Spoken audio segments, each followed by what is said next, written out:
Hey everybody, how's it going? It's John David here, and I'm here today to work on my 2006 Ford Focus's, what are they called? They're called sway bar links. And so I got these on Amazon, and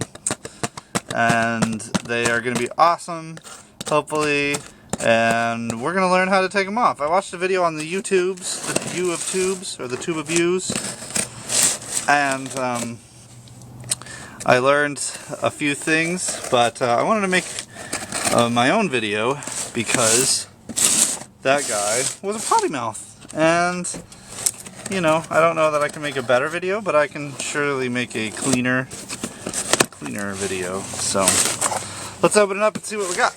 We got some Moog steering and suspension sway bar links. Moog, Mowgli? Is that right? And so, they're pretty. They have little things on the ends that move around. I hope this is the right thing. No, but anyway, they pivot in a ball. But I thought they weren't supposed to move at all. Maybe this is the side. I don't know. I'll figure it out. Anyway, they're going on there, and I guess it's that they don't move. They don't move like that. Like if they're just rattling, I guess they're supposed to pivot on a ball. I don't know. We'll figure it out once we get this thing open. But got two of them, so I guess I'll do both my wheels tonight, and you will learn with me.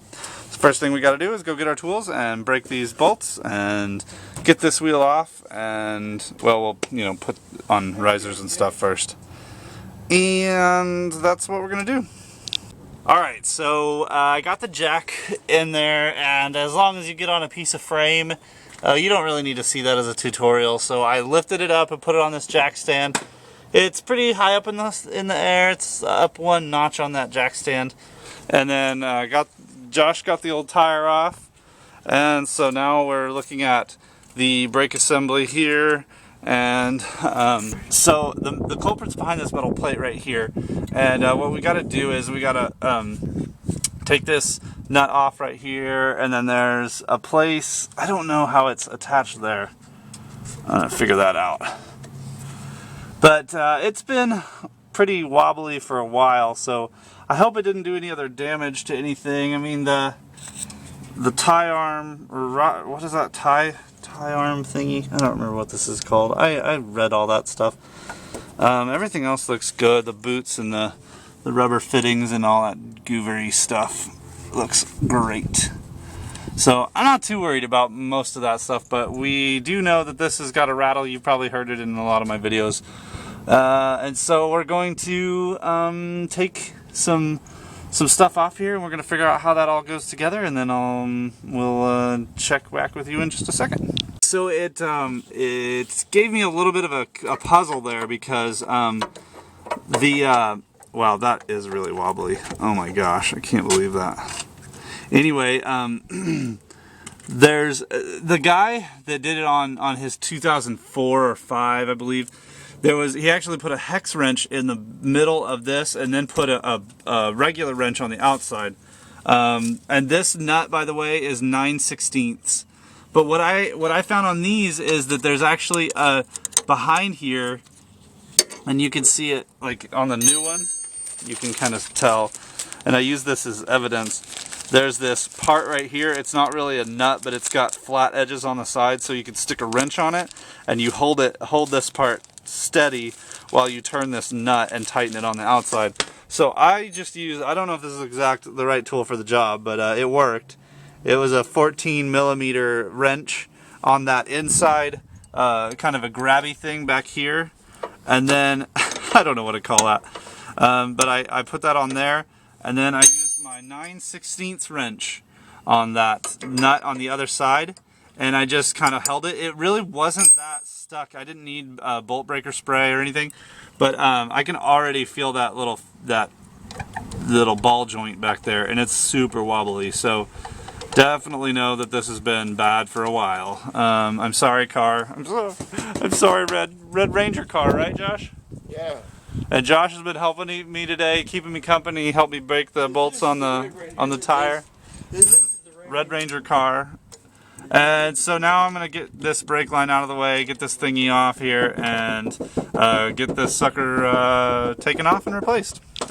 Okay guys, this came off really super easy. The top one was fine, just that one nut, and this whole panel came off, and took it off, and the sway bar link came right out. And this one is the culprit. As you can see, there's, let's get into some light. There's that rusty hole in the rubber right there, and that really just was bad news bears for the car. So that shouldn't wobble like that. This side's not so bad. This side, it moves, you know, because they're supposed to move. It doesn't wobble though, like that other one did. But definitely was in pretty bad shape. So we got that taken off. There's a big piece of metal. I don't know if they recycle these or what, but I'll probably take it to an O'Reilly's and see if they want to keep it for repairing them, because that's a lot. I mean, that's a big hefty piece of metal, and there's not a dang thing wrong with really the whole arm. It's just that little ball joint at the end. So there you go. It's off now. We're gonna put the new one on, and the new one is a Moog. So let's see. Let's make sure. Is it the same thing? Is it the same length? I think so. So this one's better. I guess you can fill it with lubricant. I'm just gonna have to figure out how to do that, because I have no idea what to do on that. So I'm gonna put that back on. Anyone in the comments, if you know how often you're supposed to check that, if you're supposed to add it regularly, or just only when it's been rainy or snowy or something like that. There's all kinds of little details that I don't know, but someone maybe in the comments that watches this, sorry I bumped the camera, can tell me. So okay, now it is time to put this booger on. Point of interest, you can use a ratchet handle with a 9/16 socket on it to do the front one, and still use your 14 millimeter. Your 14 millimeter wrench to hold that back piece right there. You see? There's that little holder. It just fits right on there real snug. And that holds it still while you take the nut off the front. And yeah, we're going to stick this back on, put the tire on, and we'll go attack the other one. And it is recommended that you do both at the same time. Anything like tires or brakes or something, if you do one of the front ones, do the other front one. If you do one of the back ones, do the other back one. So I bought 2 of these. They were only 20 bucks on Amazon, so not a big huge expenditure. And for $40, and seriously, this came off in under a minute. Really, if I hadn't stopped to take time to record this video, I would already be done with this entire project on one side. So really, don't pay anyone to do this for you. Get 2 wrenches, a socket, and borrow a stinking hydraulic jack and a couple jack stands, and you are golden. All right. And oh, by the way, thank you, Mama Nita, for letting me borrow your jack stand and your jack. Mama Nita rocks, right, Josh? Yeah. And Josh is gonna dance. Okay, so point to stop on and focus on and see and notice. Right here with this wrench, the 14 millimeter will not work to take this to put it back on, because you can't grab it. You can't grab the new little helper locky washery thingy right there to keep this little ball joint still while you screw on the front nut. So Josh let me use his pliers. Hopefully that'll give me enough grip on it to tighten it. I don't know though, because I don't want to mess with the boot. I don't want to hurt the boot. We'll figure it out.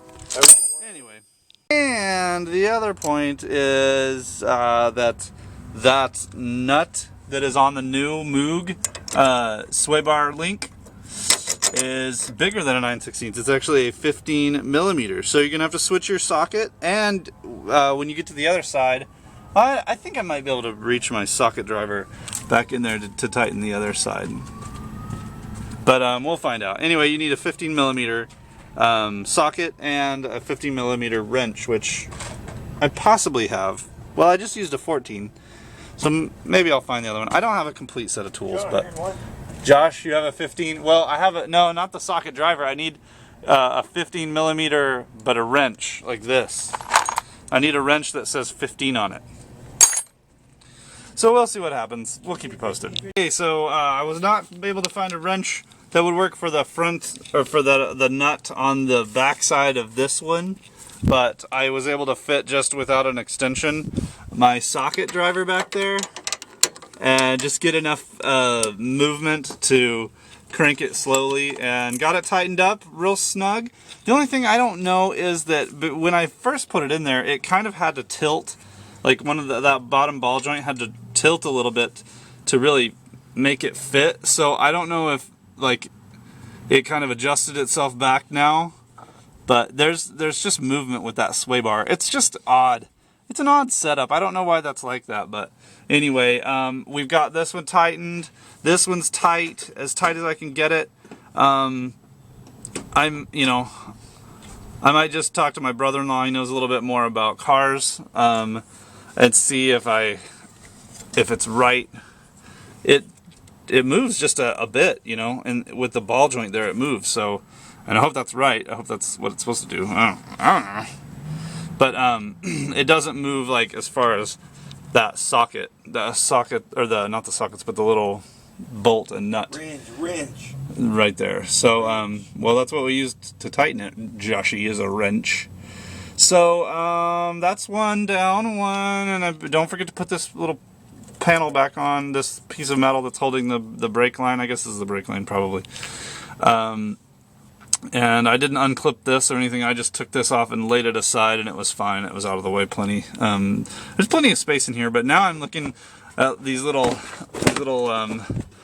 plastic rivet type of a thing that's supposed to be in here. There's a missing one there, missing one over there. So when we go to see if they'll recycle these old, where's the old sway bar? The old sway bar. I'm going to ask them if they can sell me a handful of those little rivety thingy majiggers. And now it's time to put the tire back on and get to the other wheel. What do you say, Joshy? You up for it? Yeah, right. Let's do it. Let's do it. Yes, sir. Let's do it. High five the camera. Yeah. Another little thing I forgot to say is that this is a 3/4 tire or wheel socket. Boom. Got this sucker cinched up. We'll put it on the ground. We're going to do the final tightening on it, and then we'll go to the other wheel. Okay, we got the other sway bar link out. Bit of a more of it was tough down on the bottom. This is round 4. Round 4. Apparently. It was a little tighter. For some reason, there's more metal, or the metal's different over on this side. Maybe just because it's the driver's side. I don't know. But I had to thread my. Where's my socket? I had to thread this down through here and actually do it on the side, and I just had very little room to move, but it worked. So now we are ready to put the other one on, and we'll take it all back together, and then it will be happy times for everyone. Happy times? Happy times. Okay, so here we go. BT dubs. This side.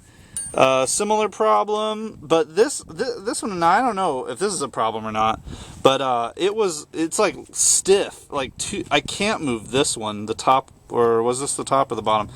But this one, okay, Josh says it's the top. This one is really loose as well. So this one was going bad as well, so it's good we got both. Okay, so tell me if I'm wrong, but I think these are the sway bar links. The whole sway bar thingy is part of the front suspension only, not the back suspension. But I could be wrong. I'm not sure. Tell me in the comments what is, if I'm wrong or right. And go. Okay, another point of interest. I don't know why I'm being a crazy Italian, but anyway. So, like I said on the other side, it was weird because it felt like I had to move this bottom little ball joint that's a part of the sway bar link to get to the hole of the sway bar. But on this one, I just pulled the sway bar down a little bit, and it gave, I mean, it gives a lot. So I was able to adjust that, and then now, as you can see, it's like falling out. It's so good. So yeah, I'm just gonna slip that back in there. Okay, now I'm just gonna put the nut on there to kind of hold it on like a. So if you notice, I forgot to put the little metal thing that holds the brake line in. I found this out later when I had already put the whole tire back on. So make sure you put that little piece of metal on there, but when you put the top of the sway bar link back on your car. It didn't cause any problems. I didn't break anything, but it was definitely not, it was not a time-saving thing that I did. Did the top, and then we're going to tighten it up, and we're going to put the tire back on, and we'll be ready to go. Car's on the ground, time to put up all the tools, and I'm out of breath. Don't get me. I'm going out there. Yep, Josh was my assistant today, and Mama Nita supplied some very integral tools that we needed. She's on the ground. I was out of breath because I was The boy. torquing those. Hey, go to the boy. I was torquing The boy. the lug nuts on the tires. Oh, my tire is kind of low. Let's go get some free air from Quick Trip when we go take this booger on test drive. We're gonna go to O'Reilly's or AutoZone or something to just get some of those little rivets, plastic rivets. Over Firestones. Firestone? Well, Yeah. maybe we'll go check them out then. Okay, we're in the car. We're about to take it over its first bump. If we don't hear a bunch of rattly rattles, we know that we did the right thing and we fixed it. Let's find out. Here we go. First bump. Oh my goodness, that was crazy. I washed my hands. It was so kind and oops, the button just fell off my gear shifter. That needs to be replaced as well. Oh, here's a bump. Oh my gosh, it's so beautiful. It didn't wobble and waggle and jiggle and jaggle at all. It just went bump, bump, and we were over. That was a big hole too. Hey everybody, okay, we got the, we went to, not Firestone. Where did we go? AutoZone. We found an AutoZone, and we went in there, and they didn't have the body clips for the splash shield, so